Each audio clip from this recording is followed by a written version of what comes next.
para empezar. Padre bendito, gracias damos, Señor, por tu bondad y tu misericordia. Gracias porque tú eres bueno, nos permites también reunirnos acá, Señor, como tu pueblo. Esta vez, Señor, para estudiar un poco más acerca de nuestras doctrinas, entender qué es lo que creemos, Señor, y de esa forma también poder ser de manera más honesta, Señor, más concienzuda, saber, Señor, cómo actuar, saber, Señor, qué es lo que creemos, y Señor, esto también nos permite santificarnos, Señor. Bendícenos, Señor, ayúdame también a ser claro, a explicar bien, Señor, tu palabra, y también quédate con mis hermanos, Señor, para que ellos puedan entender, Señor, sobre todo, Señor, poder hacer parte de ellos también esta doctrina. En nombre de Cristo oramos, Señor. Amén. Ya. Buenos días, hermanos. Gusto ver caras que ya no están enfermas. Ahí saludo al cumpleañero también. Ya, hoy nos toca ver el punto 9 del primer capítulo de la Confesión de Fe.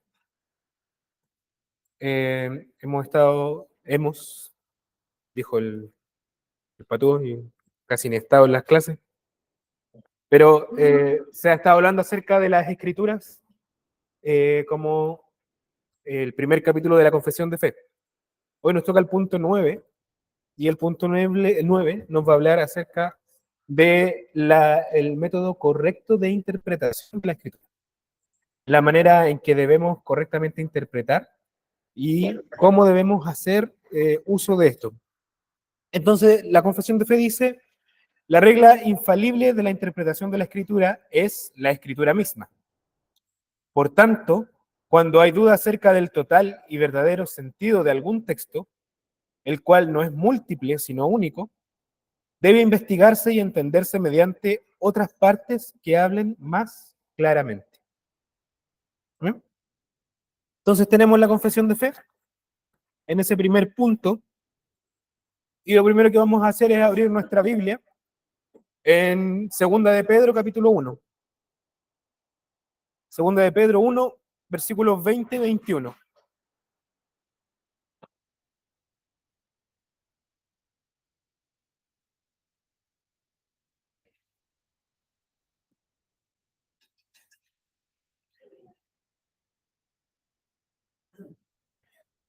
La palabra del Señor dice así: entendiendo primero esto, que ninguna profecía de la Escritura es de interpretación privada, porque la profecía nunca fue traída por voluntad humana, sino que los santos hombres de Dios hablaron siendo inspirados por el Espíritu Santo. Entonces, la Escritura nunca quiere decir, y eso es lo que dice la Confesión de Fe, se puede interpretar de manera privada. Hay muchas cosas que obviamente nos van a hablar. Nosotros tenemos concilios, por ejemplo, en la historia. Hay, bueno, la misma Confesión de Fe, que une estándares de doctrinas para explicar la Biblia y sumarizar la Biblia. También nosotros tenemos nuestro entendimiento. Nuestro entendimiento nos ayuda a leer y decir: ah, la Biblia quiere decir esto. Y no sé cuántos de aquí han leído la Escritura completa. Cuando se ha leído, por ejemplo, más de una vez o más de 2 veces, ya después hay versículos que uno puede ir como uniendo y como que tienen: ah, sí, estos pasajes parece que tienen sentido con esto otro. Sobre todo cuando hacemos las uniones del Antiguo con el Nuevo Testamento. Entonces, hay aspectos que son obviamente naturales o que son lógicos, por así decirlo, que nosotros vamos a utilizar, porque no es que yo lea la Biblia y mágicamente otro pasaje me va a hablar acerca del pasaje y va a interpretarse, sino que hay aspectos que Dios también nos ha dado, pero que no son ley, sino que nos van a ayudar a esto, a que la Escritura se interprete a sí misma. Vamos a hablar un poquito acerca de las cosas que son cercanas a lo que nosotros creemos, también que son contrarias totalmente en un extremo y que son contrarias en un extremo del otro. Y vamos a apelar. vamos a hablar un poquito de las otras creencias, ¿ya? La primera creencia es que obviamente por la cual nace el estándar, los estándares de Westminster, y sobre todo por la cual nosotros sabemos que se lucha, es contra la interpretación católica romana. La diferencia de interpretación con ellos es bastante grande. ¿Por qué? Porque la interpretación de la escritura está confiada al magisterio de la iglesia, el papa y los obispos que están en comunión con él. Entonces, la autoridad de ellos se basa en la tradición apostólica y la enseñanza continua de la iglesia. Entonces, la posición romana básicamente dice que la iglesia tiene el deber y el poder para hacer la interpretación correcta de la escritura. A diferencia de la postura reformada, presbiteriana, que es la escritura, tiene la autoridad para interpretarse y la capacidad para interpretarse a sí misma. La autoridad del magisterio, por ejemplo, de la Iglesia Católica Romana, dijimos que estaba solamente puesta en el Papa y en los obispos que están con él. Y, por ejemplo, el Catecismo de la Iglesia Católica dice, en su punto 85, que el oficio de interpretar auténticamente la palabra de Dios, escrita o transmitida, ha sido confiado exclusivamente al magisterio vivo de la Iglesia, cuya autoridad se ejerce en nombre de Jesucristo. ¿Se dan cuenta el detalle? Que el magisterio vivo. Entonces, por eso tenemos hoy día interpretaciones sobre la homosexualidad, por ejemplo, que el Papa actual, ni siquiera me acuerdo cómo se llama, Francisco, ¿cuánto? Bueno, no importa. El anticristo cambia y cambia el sentido de un pecado. O sea, tienen tal poder, según ellos, que pueden cambiar incluso el sentido del pecado. Los concilios y encíclicas, esas son como cartas con poder, claves acerca de la interpretación son tres. El concilio de Trento. ¿Saben cuándo ocurrió el concilio de Trento? En la Contrarreforma. Nosotros nace la Reforma, la sola escritura era clave, y ellos que dijeron, espérense, ellos dicen que nadie, confiando en su propio juicio, distorsione la escritura según sus propios sentidos, en contra de este sentido que la Santa Madre Iglesia, a quien corresponde juzgar el verdadero sentido y la interpretación de las Sagradas Escrituras, ha sostenido y sostiene. Sesión 4, decreto sobre la edición y el uso de las Sagradas Escrituras. Entonces ellos van fuerte contra la reforma y dicen, no. Es la Iglesia, la Santa Madre Iglesia, la que tiene el poder para hacer la interpretación. Que nadie cambie, sino que solo la Iglesia. Y el Papa, y los obispos. Hay una encíclica en 1893, el Papa León III, décimo tercero, soy malo en los números romanos,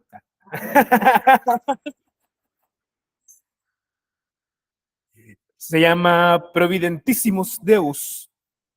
Subrayó que la interpretación auténtica de las escrituras pertenece a la Iglesia y no a la interpretación privada. Entonces, hay un claro camino marcado en la Iglesia Católica que va diciendo y va reafirmando que ellos tienen el poder para interpretar la escritura. Y ya algo más cercano, 1962-1965, el Concilio Vaticano II dice, hay un documento que se llama el Dei Verbum. Es bueno conocer también estas cosas porque nos ayudan a ver de dónde vienen sus malas prácticas. Este documento destaca que el magisterio es el intérprete auténtico de la palabra de Dios. Entonces, consolida en este concilio, se consolida la relación entre la escritura y la tradición. Entonces, ellos van a decir, como nosotros somos tradicionalistas y vamos a reafirmar todo lo que venimos diciendo desde mucho tiempo atrás, ahora en el siglo XX.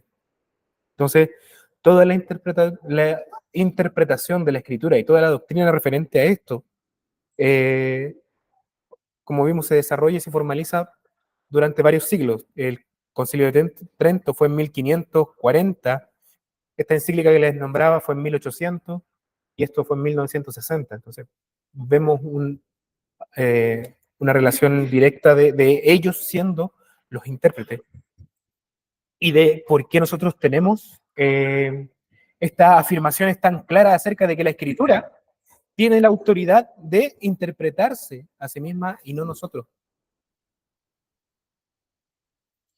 La otra doctrina, que es la Iglesia Ortodoxa Oriental, que cuando ocurre la separación en el año 1000, eso es el siglo X, cuando ocurre la separación de la Iglesia Católica en las dos alas, la Iglesia Ortodoxa y la Iglesia Católica Romana, la Iglesia Ortodoxa Oriental sigue siendo muy tradicionalista, también sigue siendo muy litúrgica en muchos aspectos, pero se parece, así tampoco le demos tanto, pero se parece un poco más a lo que es la Iglesia Reformada. Tiene ciertos matices, ciertas cosas que se parecen un poco más. Ellos por ejemplo, sostienen que la interpretación de la Escritura no puede separarse de la tradición viva de la Iglesia. A diferencia de que la Iglesia Católica Romana de los magisterios y de la tradición.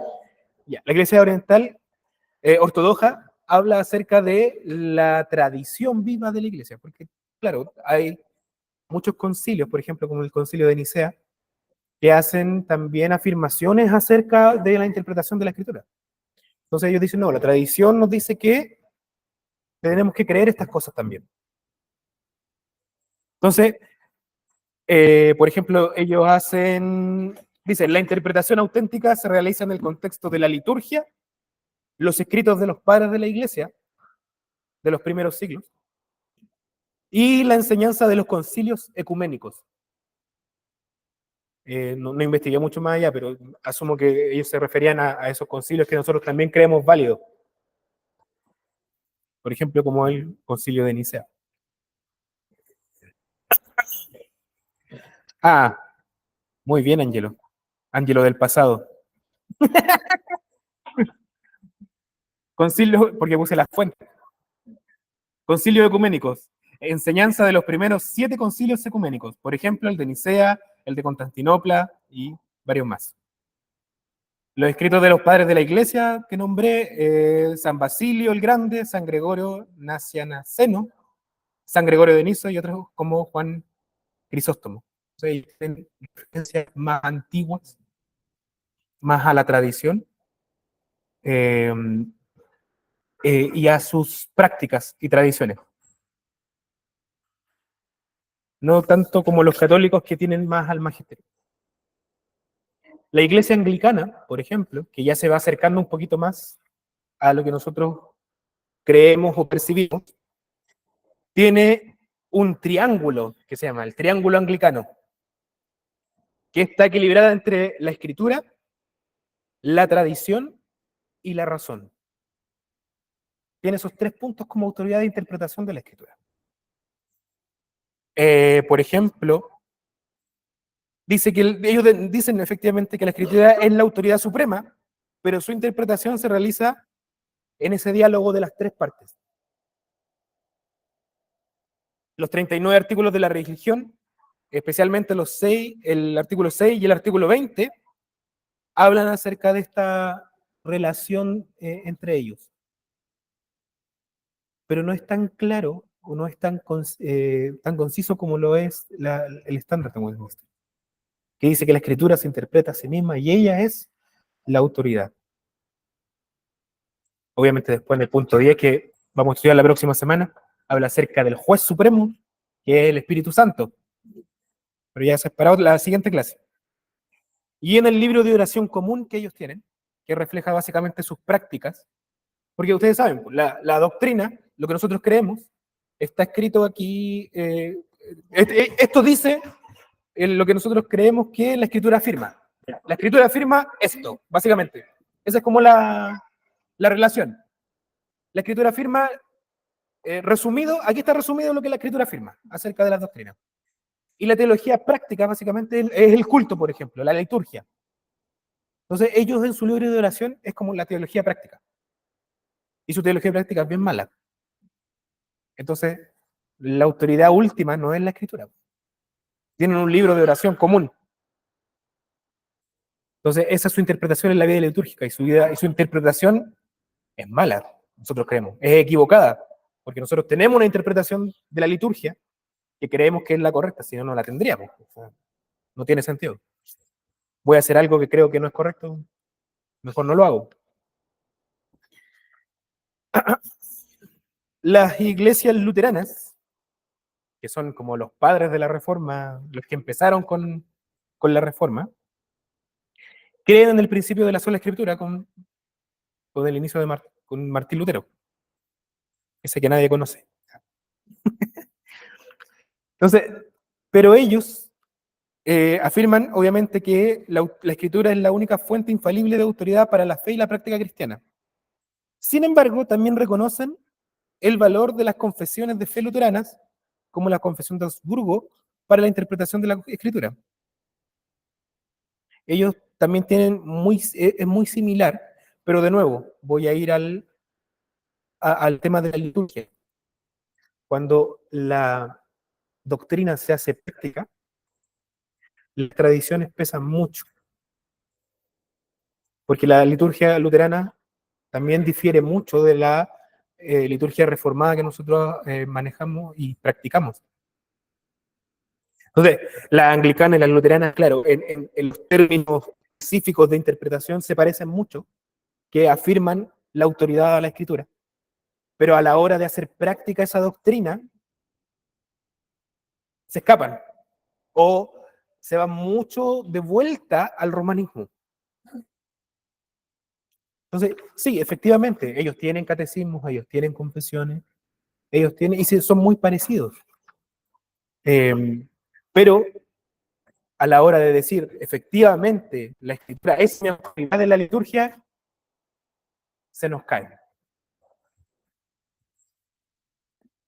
Y ya nos vamos alejando un poquito más de lo reformado y vamos ya entrando un poquito a lo metodista y carismático, que ya es el otro extremo.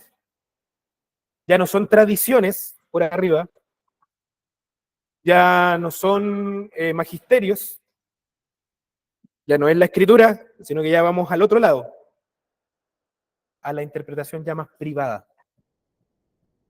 Por ejemplo, la iglesia metodista, si bien no hay como algo que los guíe a todos, hay algo en sus inicios, por ejemplo, John Wesley, él utiliza el concepto del cuadrilátero wesleyano, que incluye la escritura, la tradición, la razón y la experiencia.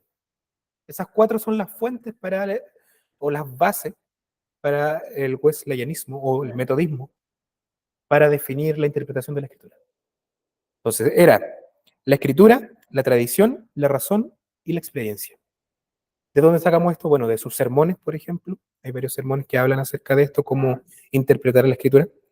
Ellos, obviamente, en la honestidad porque también son cristianos, en la honestidad ellos también afirman que la escritura es la autoridad principal, pero la experiencia es muy importante también. Entonces, por eso vemos las interpretaciones privadas.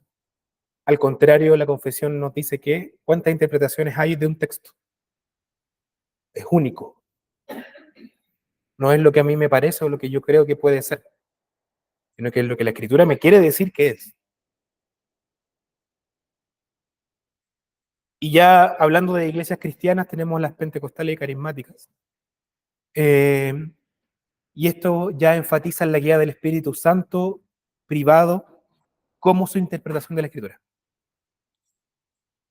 También, obviamente, afirman que la Biblia es la palabra de Dios, pero no tienen este concepto de que de la escritura interpretándose a sí misma. De hecho, su doctrina, si bien tampoco es oficial, porque son cosas muy distintas unas de otras, pero en líneas generales, eh, tenemos la interpretación de los 7 pactos, o las 7, ¿cómo que se llama? Las 7 dispensaciones. Entonces el dispensacionalismo es muy clave en ello, porque afirman que, por ejemplo, el Antiguo y el Nuevo Testamento son dispensaciones distintas. Con Abraham es una, después con Moisés, no me lo acuerdo, me lo enseñan alguna vez, está mal. Eso pasa cuando no se puede hablar de algo que no se acuerda. Pero son 7. Básicamente definen que hay 7 dispensaciones o 7 pactos diferentes y por ende hay 7 partes que separan la Biblia, no como un todo, sino que como un tiempo, un momento. Y eso también trae malas prácticas o malas conclusiones al momento de leer la escritura. Por ejemplo, el tema del diezmo. El tema del diezmo también es usado mucho porque dicen que es algo del Antiguo Testamento. No necesariamente por los pentecostales, sino que por este dispensacionalismo que divide la Biblia, porque si la Biblia es una y hay un concepto que no se niega en el Nuevo Testamento o no se termina en el Nuevo Testamento, quiere decir que continúa. Entonces es importante eso. Entonces la iglesia pentecostal y carismática usan el Espíritu Santo a la experiencia personal y a las revelaciones directas de Dios, que les habla en sueños, que les habla y les dice, eh, tengo un amigo que nos corta el pelo, el barbero, hay 2 barberos y ellos asisten a una iglesia carismática y uno de ellos se quiere casar y está esperando que el Señor le hable a la novia para que le afirme que se... Yo le dije, vamos a ver si el Señor quiere o la novia quiere. Creo que la novia no duerme. Entonces, las experiencias personales y el esperar estas revelaciones, obviamente, van a traer un gran problema a nuestra interpretación de la escritura, porque nos van a hacer escaparnos kilométricamente de lo que la escritura afirma. ¿Por qué? Porque está basado en nuestras emociones, va a estar basado en lo que nosotros pensamos, va a estar basado en nuestra cultura actual, va a estar encerrado en lo que nosotros vivimos diariamente, en lo que estamos sintiendo en un momento, en lo que deseamos. Por ejemplo, yo les contaba a este muchacho que quería casarse, él está diciendo que le habla al Señor, pero nadie le habla. Voy casi todos los meses y todos los meses le pregunto, ¿y le habló o no? Le digo, y no, nadie le habla. Entonces, ni por señas, ni por señales de humo. Entonces, es difícil. Y ya por último, en este camino que estamos haciendo de, de, de diferencias de interpretaciones de la escritura, ya tenemos las sectas en particular. Por ejemplo, los testigos de Jehová. Los testigos de Jehová creen que la interpretación de la escritura es responsabilidad del cuerpo gobernante de los testigos de Jehová. Entonces, se parece mucho a la Iglesia Católica, es como el magisterio. Entonces, ellos tienen la autoridad exclusiva para interpretar la Biblia y sus enseñanzas son consideradas vinculantes para todos los miembros de la organización. No sé, bueno, Marcelo es el que recibe a todo el mundo, pero normalmente los testigos de Jehová, ¿qué es lo que hacen? Cuando vienen y te visitan y les rebate algo, ellos dicen, no, espérate, voy a ir a buscar como a mi superior, y después vuelven al otro día con el superior, porque él tiene la interpretación correcta de la escritura.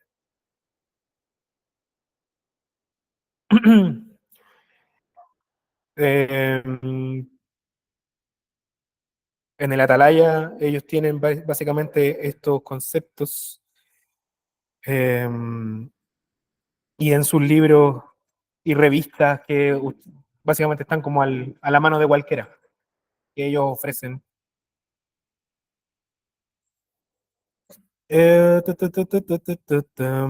Por último, la iglesia de Jesucristo de los Santos de los Últimos Días, los mormones,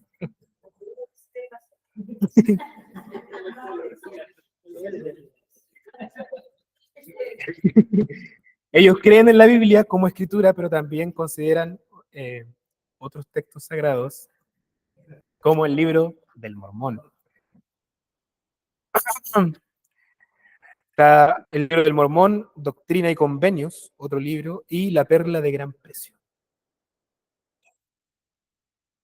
Y el problema con eso es que estos libros son y están en la misma autoridad que la Biblia. Y también el problema es que se contradicen entre sí. Estos libros, entonces, si tienen todos autoridad, ninguno tiene autoridad. Ninguno es superior. Y obviamente esta interpretación de la escritura está guiada por el profeta y los apóstoles de la iglesia, que también ellos reciben revelaciones directas de Dios. Entonces es peligrosísimo. Porque ahí, y por eso es una secta, porque las conciencias de todos están sujetas a los hombres que estén en el momento ahí, a los profetas y a los apóstoles falsos que estén revelando la información en ese momento. Entonces, la confesión de fe de Westminster y nuestra interpretación de la escritura y lo que nosotros creemos y creemos que es correcto es que la escritura se interpreta a sí misma. Entonces, cuando dice la confesión, cuando hay dudas acerca del total y verdadero significado de algún texto, otros textos deberían explicar eso. Entonces, se tiene que investigar y tiene que entenderse mediante otras partes que hablen más claramente. Nosotros también tenemos un testimonio, el testimonio de la RPCA, que es uno de los documentos que afirman también nuestras creencias, como que tratan también de aclarar lo que nosotros creemos. Dentro del testimonio y de este punto, nosotros tenemos que está el derecho a leer la Biblia, porque todos tienen su Biblia hoy día impresa, tienen que leerla y tienen que estar en idioma español. De hecho, también es uno de los puntos de la confesión que ya se estudió, que es acerca de que la Biblia tiene que estar en el idioma secular. Entonces, todos tenemos el derecho a tener la Biblia, a leerla y a investigar su significado. Eso no quiere decir que podamos hacer interpretaciones privadas, sino que usemos las mismas herramientas que estamos afirmando. Pero tenemos la escritura para hacer eso, para comparar los versículos y ver que realmente es el significado. La dependencia del Espíritu Santo también es importantísimo. Es esencial para comprender correctamente la escritura. Si el Espíritu Santo no nos está alumbrando, no produce un cambio o no produce un valor más allá del conocimiento. Me gusta seguir mucho y escuchar a muchos hombres que no son cristianos, pero que hacen lecturas acerca de la Biblia. ¿Cómo se llaman? Son como ponencias acerca de la Biblia, del Antiguo Testamento. Son geniales, hablan muy bien, pero no se queda más allá del conocimiento. No cambia su vida, porque son gente que no conoce y el Espíritu Santo no les ha hablado. Nuestra dependencia del Espíritu Santo es un plus inmenso para el cristiano. Sobre todo porque en ciertos momentos o en ciertos tiempos y cuando nosotros lo necesitamos también, y el Espíritu Santo nos habla cuando estamos leyendo nuestra Biblia, nos permite también eso, abrir nuestra mente, recordar, por ejemplo, las relaciones entre los pasajes. Es hermoso el Espíritu Santo actuando cuando uno está meditando en la Escritura. Obviamente el uso, lo que les decía, el uso de nuestras facultades propias, humanas, la razón y esas cosas para leer. O sea, el hecho de que no podamos, que seamos seres racionales, hechos a la imagen de Dios, nos permite leer y entender lo que se está exponiendo en la Escritura.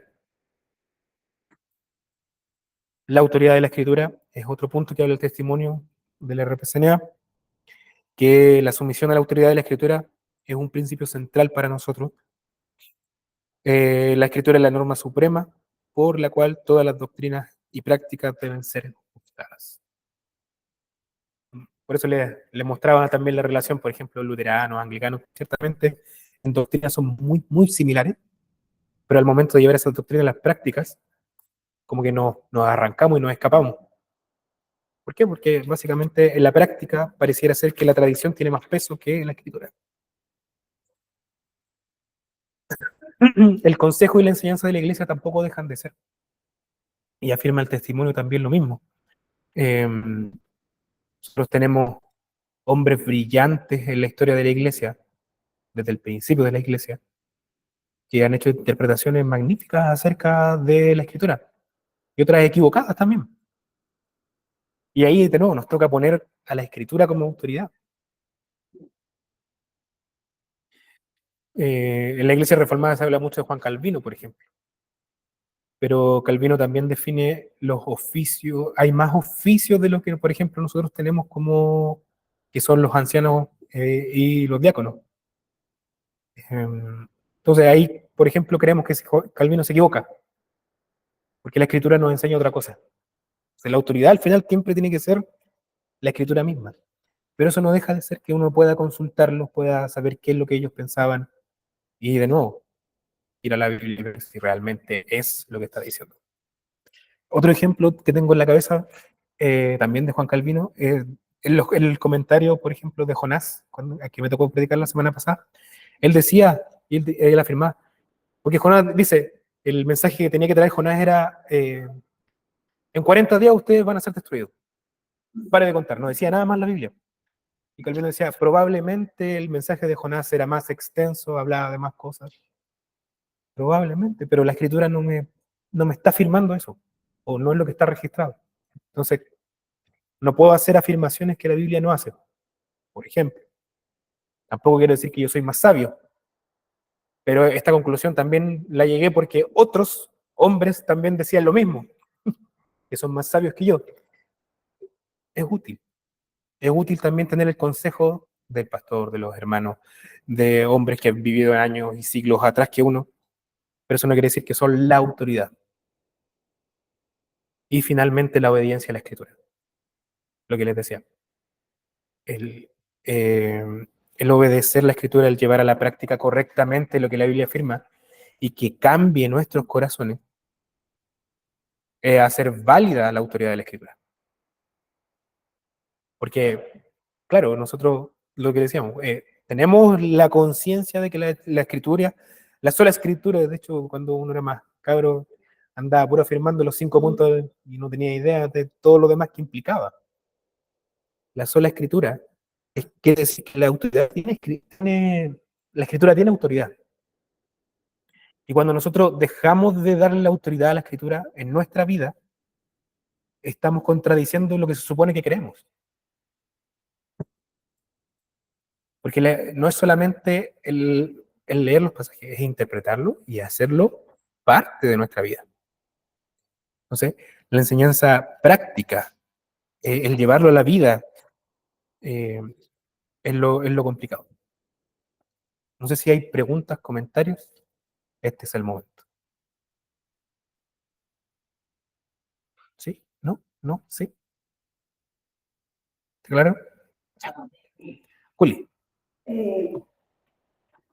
Tenemos totalmente claro que la Biblia se afirma, el Nuevo Testamento afirma totalmente el Antiguo Testamento. Así. La Biblia es infalible. No tenemos que nunca jamás poner en duda las cosas de la Biblia. Y la interpretación humana es la que tenemos que poner en duda. Como el cuadrilátero metodista. ¿No? Y tantas otras cosas que le han colgado.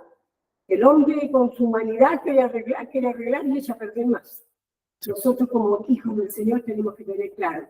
Yo estaba tratando de buscar, estoy leyendo el Levítico y el Levítico me dice, vea Mateo 15, Mateo 7, tal el versículo. Claro. Porque yo sé que se está apoyando. Tenemos también esa facilidad hoy día, por ejemplo, tenemos las mismas referencias en la Biblia misma. Que nos llevan a ver clarito. Y nosotros tenemos el Espíritu Santo que nos aclara.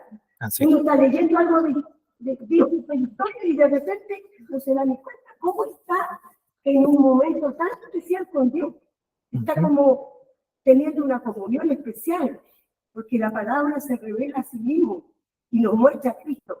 Yo me cuesta entender cómo tanto animal matar. Y digo yo, y más animales habrían matado, y ninguno, la cantidad de sangre que hubieran derramado de animales se compararía al sacrificio de Cristo. Así. Al sacrificio de Cristo. Y la sangre que derramaron y siguen derramando los judíos, ninguno se compara al sacrificio, a la sangre que Cristo derramó. Dios mismo mandó a su único hijo a morir por nosotros. Entonces, eso es muy importante, que nosotros siempre tengamos claro que nadie nos puede venir Yo estuve 30 años con mi marido metodista y casada con el metodista, pero nunca me pudo meter a mí el metodismo. Yo siempre seguí siendo reformada, luteriana, y no me cambió nadie. Yo, al contrario, yo trataba de, como era profesora, decía la salvación no se pierde. Ajá. Y siempre la salvación no se pierde. Porque ellos son salvos hoy día y mañana no son salvos. Claro. ¿No? Eso es que es parte de la interpretación, pero va de la mano con la vida práctica. El tema de la salvación no se pierde o la salvación se pierde. Hay una interpretación de eso, entonces quiere decir que tiene consecuencias en nuestra vida. Buen punto el que se habla, Wally, por ejemplo, de los judíos que siguen haciendo sacrificios, siguen en las ceremonias, siguen en las sombras. La mala interpretación de la escritura tiene consecuencias graves. El vivir con miedo todos los días de que voy a perder mi salvación, de que Cristo ya no me ama, de que ya no puedo estar en paz con Dios, tiene consecuencias en mi vida. Voy a vivir con miedo. Y el hecho de tener una claridad en la interpretación y que la autoridad de la interpretación sea la misma escritura, también nos ayuda a eso. Nos ayuda a vivir libres, con gozo. Hay gozo en nuestro corazón porque servimos a un Dios que es vivo y verdadero, porque no cambia, nos dejó algo perfecto y que más encima se interpreta a sí mismo. ¿Qué mejor? ¿Algún otro comentario? ¿Algo de agregar? Sí, o sea, mantener el punto de la escritura se interpreta la escritura, si no podemos obviar eso. Los tiempos, siempre estamos en los tiempos donde está ocurriendo esto, entonces muchas veces miramos como que a nosotros se nos puede desviar hasta la mirada, pensando en lo que está pasando en el mundo, o lo que pasa en nuestro país, y uno dice, uy, ¿de verdad que puede ser que esté pasando esto? Y como que cuando veíamos un poquito en el tema de la interpretación de la escritura, que la escritura es en la misma interpretación, así como los judíos que viven en la zona, porque no va al Nuevo Testamento. Desde el Génesis se nos anuncia el Señor Jesucristo. No, y no solo eso, porque el Señor Jesucristo usaba el Antiguo Testamento para aclarar los mismos puntos. Entonces no podemos cerrarnos tampoco, por ejemplo, el testimonio de nuestra iglesia. El testimonio de nuestra iglesia puede que nosotros mismos no estemos de acuerdo, pero eso no quiere decir que vamos a levantar una revolución frente que hombres sabios y consejos de sabios puedan vivir de una manera correcta en la interpretación, que creo que es el capítulo de Pablo Gabriel del Espíritu Santo. Sí. Para no adelantarnos, la base primero es la escritura, incluso aquí habla de dice el capítulo de las santas escrituras. No tenemos tampoco con nosotros, tenemos la santa confesión, tenemos santa testimonio, que es santo, que proviene de Dios. La palabra de la que hemos estado hablando, así es. Es que tratarla como lo es, o sea, la escritura es santa, lo que viene bien, de la boca de Dios, eso, no tomamos a la ligera la escritura. Amén. Las instituciones para el concepto de Google, hermanos que históricamente estuvieron empezando por esto, porque todos conociéramos una palabra, escucharan una palabra en inglés, la pudieron leer, y pudiéramos también nosotros aprender de ellos también. Sí. Dios ha sido bueno porque nos ha dado la escritura impresa en nuestro idioma. O sea, es tal el cuidado de Dios para con nosotros que incluso está eso. ¿Carito?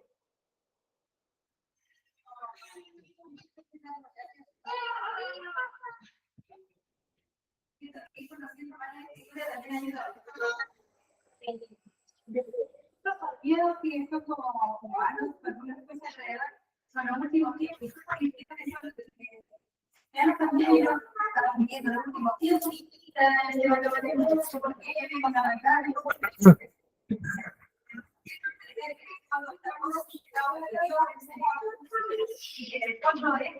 incluso llegar a pensar que es muy interesante sobre la mayoría no puede pensar como uno puede hacer. Entonces, depende de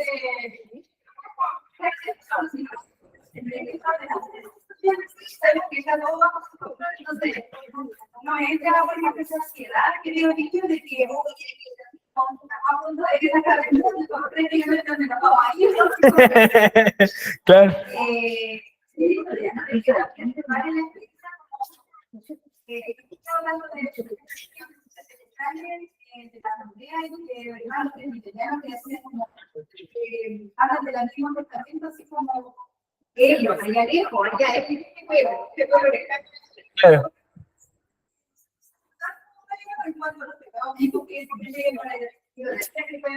Sí.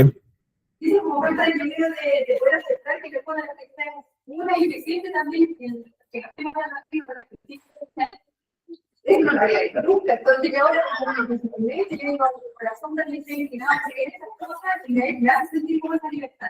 Entonces, Ese peso así como, o ese temor agregado. No. Uy. Ajá. Sí. Eso es verdad, si al final te da una tranquilidad y te ayuda a vivir en paz. Ya para terminar y cerrar, por ejemplo, nuestra iglesia afirma la doctrina del reinado mediatorial de Cristo.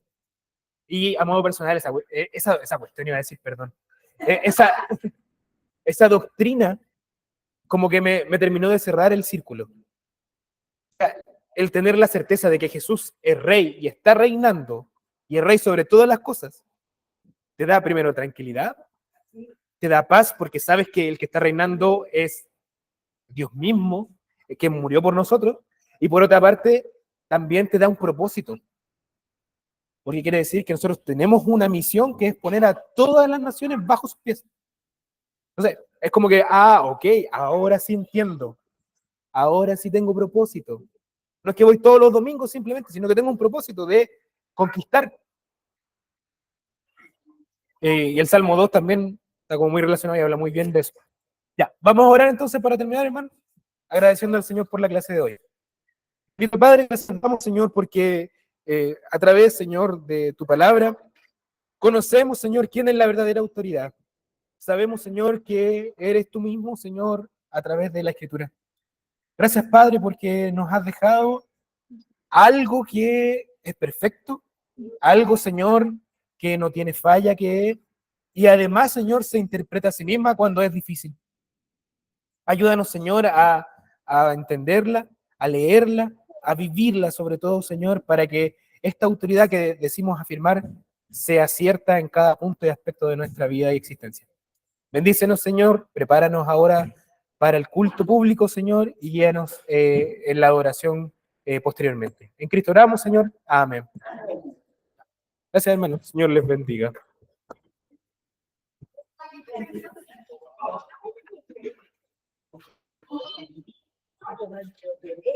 Chao, hermanos.